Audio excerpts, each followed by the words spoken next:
Terima kasih Anda masih bersama saya Ricky Firdaus di Berita Petang. Pemirsa masih tersambung bersama kami Kepala Departemen S1 Pariwisata Institut Pariwisata Trisakti, Dr. Andes Amrullah SHM Hum MSI Par CHE. Baik Pak Amrullah atau Pak Amrullah. Pak, saat ini Pak, berbagai daerah terkhusus di Pulau Jawa, Jakarta dan Provinsi Banten ramai-ramai melarang study tour nih Pak. Bagaimana dampak ekonomi langsung dari pembatalan study tour terhadap ekonomi pariwisata lokal Pak? Ya, baik. Terima kasih. Selamat sore para pemirsa. Dampak yang sangat signifikan tentunya kepada sektor pariwisata lokal ini dan dampak yang bersifat negatif.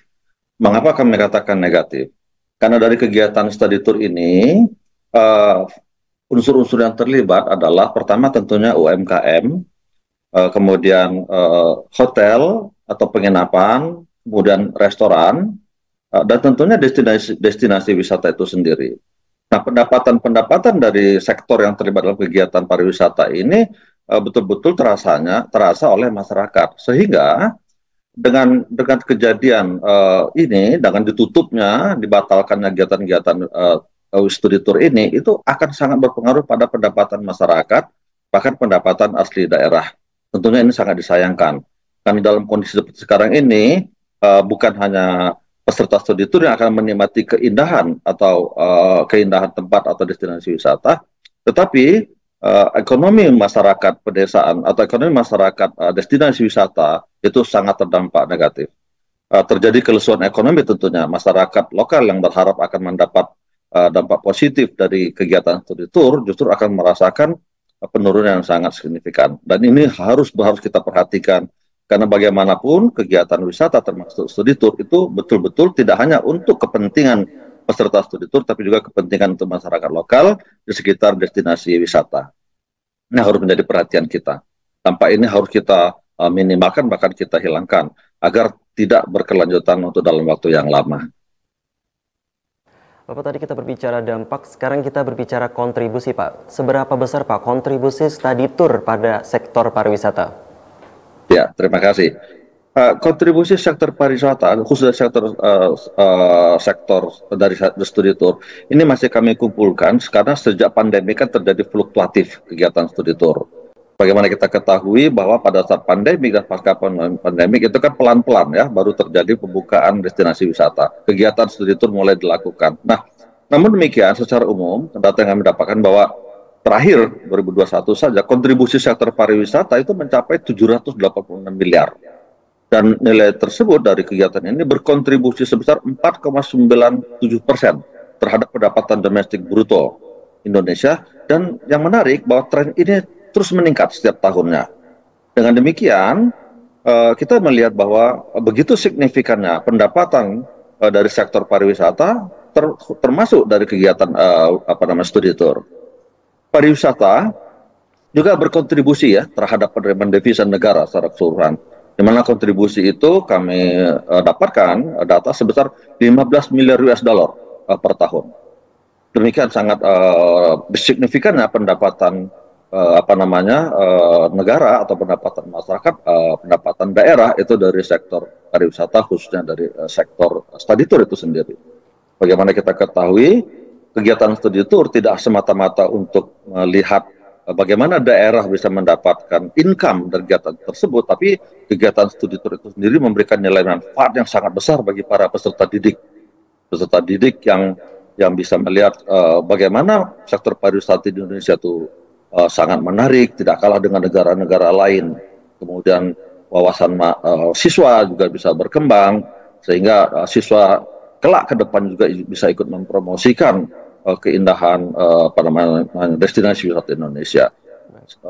Siswa sekolah itu tidak sekedar berpikir untuk melakukan outbound ke luar negeri, tetapi juga bagaimana melakukan kegiatan-kegiatan wisata yang bersifat inbound. Namun kembali pada pertanyaan tadi, bahwa kontribusi studi tour itu sangat signifikan, ya, tidak kalah pentingnya dengan kegiatan wisata dari mass tourism non kegiatan studi tour. Baik Bapak, selanjutnya Pak, kebijakan ini terlihat spontan. Lalu langkah apa Pak ke depan agar kebijakan-kebijakan pemerintah daerah atau Pemda agar tidak menimbulkan korban baru nih Pak, terutama sektor pariwisata? Iya, terima kasih Mas Riki. Kebijakan yang bersifat spontan ini kan sangat kita sayangkan. Mengapa? Mungkin kita juga bisa memaklumi, bisa merasakan bahwa musibah yang terjadi ini sangat sangat memukul kita semua. Tidak hanya membuat sedih keluarga atau orang tua ya, tetapi juga pukulan bagi kita. Kenapa? Karena kehilangan anggota keluarga tercinta, kehilangan peserta didik. Namun perlu diketahui juga bahwa kebijakan yang dimunculkan jangan sampai menimbulkan masalah baru. Jadi sebagaimana yang kami sampaikan tadi bahwa kegiatan studi tour sendiri memberikan kontribusi nilai ekonomi yang tinggi. Namun demikian memang kita tidak semata-mata memperhatikan aspek ekonomi. Tadi yang dikatakan oleh yang kita lihat dari komentar atau hal yang disampaikan oleh Bapak Menteri Pariwisata Bapak Sandiaga Uno bahwa permasalahannya adalah bukan pada destinasi wisata atau pada kegiatan wisata, permasalahannya adalah pada sistem transportasi.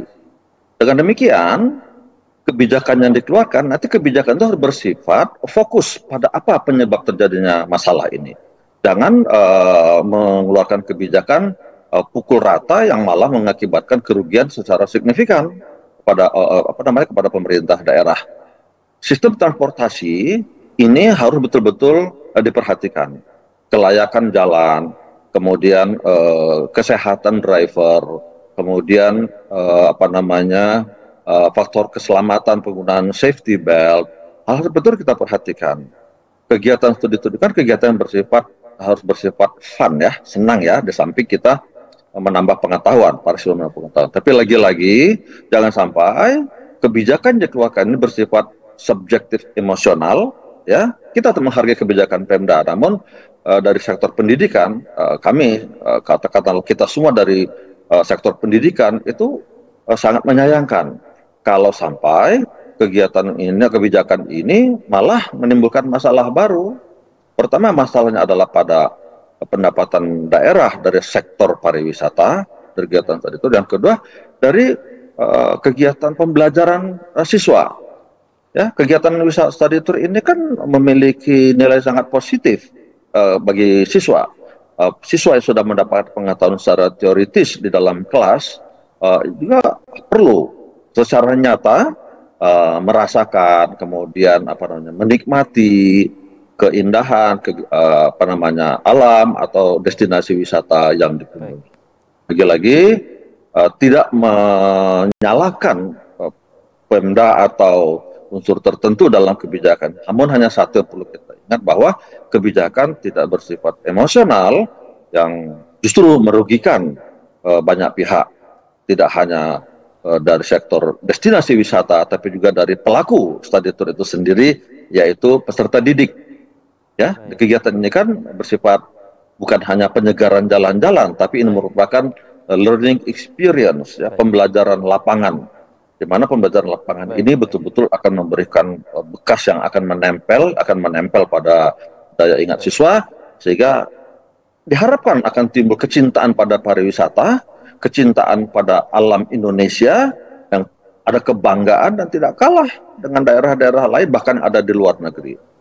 Hal inilah yang kita perhatikan, jadi tidak semata-mata mempertimbangkan aspek ekonomi, tidak langsung pukul rata gara-gara kecelakaan langsung ditutup. Jangan, ibarat peribahasa, jangan sampai ada satu tikus di dalam lumbung lantas dibakar semua ya. Dia harus kita betul pilih-pilih apa penyebabnya dan harus kita carikan solusi penyebab tersebut. Dan tentunya dalam waktu yang dekat, karena sektor pariwisata harus segera pulih. Karena sektor pariwisata merupakan pendorong atau trigger pendapatan ekonomi daerah, bahkan ekonomi negara yang sangat signifikan. Kita lihat di negara-negara lain, bagaimana sektor pariwisata itu dibangun secara masif, dibangun dengan cara yang sangat menarik, maka menarik wisatawan untuk datang ke negaranya. Nah, untuk kita, itu pun harus menjadi pertimbangan, bagaimana kita bisa mendatangkan peserta wisatawan atau kunjungan, baik peserta didik maupun wisatawan didik untuk mengunjungi destinasi wisata yang ada di setiap provinsi yang ada di negara kita tercinta Republik Indonesia ini. Baik, Pak, baik, terima kasih Pak. Lalu Pak, nih, pertanyaan terakhir Pak. Lalu apakah field trip itu masuk dalam kurikulum belajar di luar kelas atau wisata pendidikan? Bagaimana Pak jika dihentikan? proses pembelajaran di luar kelas, proses pembelajaran saat ini justru semata-mata tidak boleh dilakukan hanya di dalam kelas. Jadi proses pembelajaran sekarang ini harus betul-betul bisa diinternalisasi, manakala siswa itu melakukan pembelajaran secara, tadi yang kami katakan, secara experiential. Jadi mengalami langsung di lapangan. Ya, pada saat siswa atau katakan bahkan mahasiswa mempelajari tentang sebuah destinasi wisata, ya paham. Tetapi pada saat mereka mengunjungi destinasi atau objeknya langsung, itu luar biasa. Ya, akan berbekas dan berbekas secara positif dan lebih lebih terasa manfaat. Karena kegiatan wisata, kegiatan pembelajaran ya, termasuk kegiatan pembelajaran di lapangan, itu memperkuat proses pembelajaran yang sudah didapatkan di dalam kelas. Ya, bukan sekedar menghilangkan rasa bosan, bukan ya, tetapi pembelajaran di luar ruangan, di luar kelas, pembelajaran dengan kunjungan langsung ke industri, pembelajaran dengan kunjungan langsung ke ke tempat-tempat yang terkait dengan proses pembelajaran, itu justru memperkuat pemahaman siswa, pemahaman mahasiswa atas teori-teori yang sudah mereka mempelajari dan atas teori-teori yang sudah disampaikan oleh guru atau dosen. Demikian sangat pentingnya pola pembelajaran di luar lapangan. Nah, dengan demikian, seperti saat ini, kalau kita lihat Pak Menteri Pendidikan, Bapak Mas Nadiem, itu mencanangkan kegiatan MBKM, ya, mereka belajar kampus merdeka. Itu boleh dikatakan banyak kegiatan-kegiatan dilakukan di luar ruangan, ya.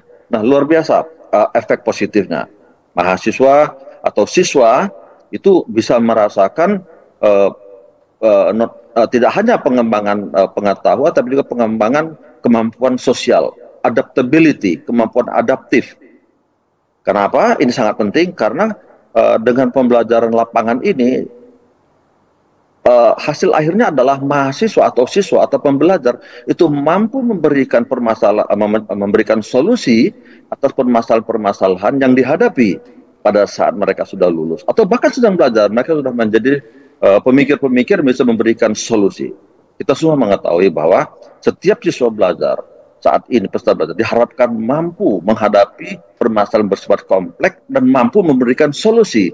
Tidak hanya fokus pada masalah, sedih terhadap masalah, menyalahkan orang lain, tidak. Tapi bagaimana siswa atau peserta didik itu bisa memberikan solusi, dan ini dapat dikuasai oleh siswa apabila pembelajaran yang dialami bersifat dalam ruangan, teoritis, dan pembelajaran di luar ruangan, yang betul-betul bersifat nyata. Terjadi interaksi antara siswa atau peserta didik dengan masyarakat, dengan tempat dia melakukan kegiatan pembelajaran di luar lapangan.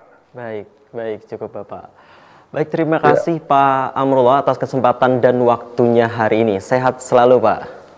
Ya, salam sehat untuk kita semua. Sukses pariwisata Indonesia. Sukses pariwisata untuk Indonesia. Baik, pemirsa, usai jeda kami akan kembali. Tetaplah bersama kami di Berita Petang.